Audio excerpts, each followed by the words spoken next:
Very tall and wide-shouldered, with blonde wheat-color hair flowing to the chest covered with a chain armor. Incredible strength in his arms, and his eyes, sparkling with a courage, are close to a clear sky color. And she is pure and graceful like a swan, with a cherry blush on her cheeks, caring and shy. That's how Slavic Russian people represented and stereotyped, but is it true? What was real appearance of Slavic Russian people? Why anthropologists refuse this theory? How Russian appearance was changed in times? What was the general portrait of a Russian beauty? And how the Christianic Church castrated Slavic pagan men?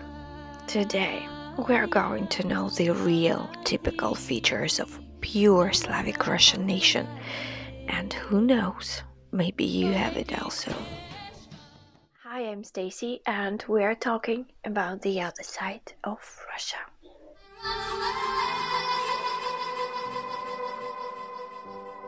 So grab something strong, make yourself comfortable, and don't forget to hit the subscribe button and the bell, not to miss anything. And we're starting. Shocking description of Russians came from 920 year, when Arabic traveler Ahmed ibn Fadlan met Russian traders and saw their customs and traditions. I never saw people with bodies more perfect, and they were like palms, plushed and red. Scientists believed that this comparison to palm trees is speaking of them being very tall. But why? He said they were red. That still remained the riddle, because Byzantines, speaking about Russians, described their faces as red also. The Bishop of Cremona, Liutprand, noticed that Greek people called Knyaz Igor's warriors the Russios. He meant Greek word Rossios, means red or ginger. Maybe they were just sunburned, or another version said that red is just a hair color, and the third version is speaking about the face paint. This actually was slightly described in a poem, Iskandernameh, of a Persian poet, Nizami, Kuyanli, in 12th century.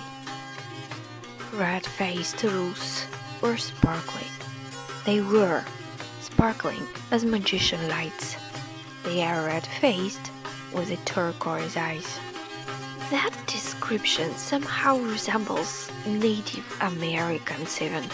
Another Arab, Ibn Khaldun, in his book about roads and countries, wrote, "Some of Rus shave their beards, some of them twisted like a horse's mane and dyed yellow or black. They are tall, conspicuous, and brave." Another strange thing we see in those descriptions, Ibn Fadlan was writing from the tips of their nails to the neck. There are pictures of trees, things, people, and other. Not many Russos were depicted covered with tattoos, but such tattoos were found on the territory of Russia in Pazyryk burials, where Skiff Saxons were buried, who actually were Finns, but living in the territory of Russia and called Rus. They were warriors. If talking about native Slavic, we can refer to the first day description made by the Roman encyclopedist Pliny, who died during the Vesuvius eruption. He described Venedas, one of Slavic tribes, as people with European face features and white skin. The most unusual information about Slavic appearance was received when scientists were able to recreate the nose of a human on the ancient skull basis. Analyzing numerous Slavic burials, they realized that Russian ancestors had pretty big noses. These people lived more than 1,000 years ago and are from different Slavic tribes. One tribe Krivice was situated a little bit aside from the others. Not all of them had big noses. They had more narrow and flat face and prominent upper lip. Such lip was found in different European regions, especially in Germany and Poland. Olga Yemelyanchik, the Russian explorer, followed the changing in appearance of Slavic people for the last 1,000 years. Noses remained big, but the bridge of the nose became more flat and their forehead is not as wide as was before, and women's faces are now protruded a little bit more. The average height of Slavic people was about 170 to 175 centimeters. Shoe size of a man was about 44. Russian famous bogatirs were the tallest. Ilya Muromets was about 177 centimeters. Dobrynya Nikitich was about 185 centimeters. Speaking about beards, numerous idols of 10th or 12th centuries found on the territory of Russia were beardless, only with mustaches on. Also, we see pictures and history notes of 10th century with people wearing no long beard and the hair not that long at all. The most bright description was found in the poem of Lev Diakon. He described Knyaz Svetoslav, middle high, not very tall, and not very short, with hairy brows and light eyes, snub, no beard, and with thick long hair above the upper lip. His head was absolutely bald, with only one strand of hair hanging on the one side. That was a sign of significance of a person, and Svetoslav was not an exception. All the people around him were the same. And I want to remind you that if this image resembles you, the Ukrainian Kazakhs, that time it was the same country. It called Kiev, Russia, or Kiev, Rus. Also, some coins and stamps referred to 10th or 11th centuries depicted Tsars with no beard. Most probably this Slavic image appeared after the Christianization of Russia started in 10th century, because Slavic Vedi, book of myths about life and migration of Slavic people, describes them as very high, from 155 to 195 centimeters.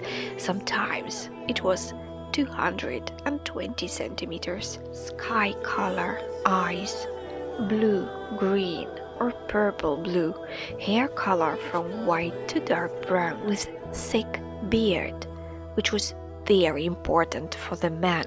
It was a symbol of courage and honor. The man without a beard was thought to be unable to create a family even. The beard indicated physical and sexual strength of a man and also served as a mental help. Touching it, the man could calm down or go deep to the situation of his thoughts. The beard is for honor, and even a cat has mustaches.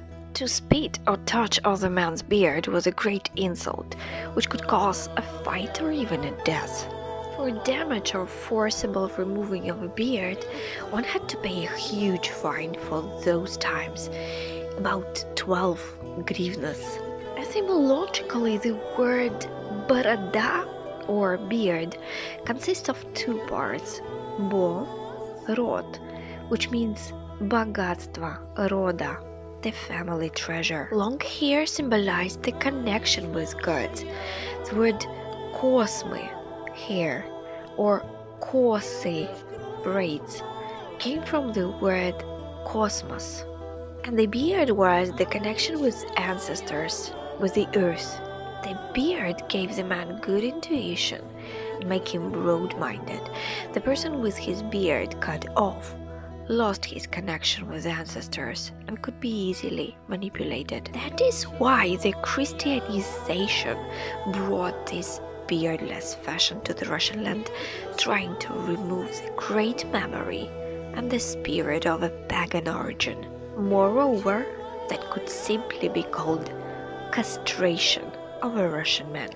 Now speaking about the Russian beauty, which is so popular over the world and most followed and appreciated among European painters and artists. Pavel Alepsky, the 17th century writer, described Russian women as very beautiful, with kids resembles Frank kids, but more blushy.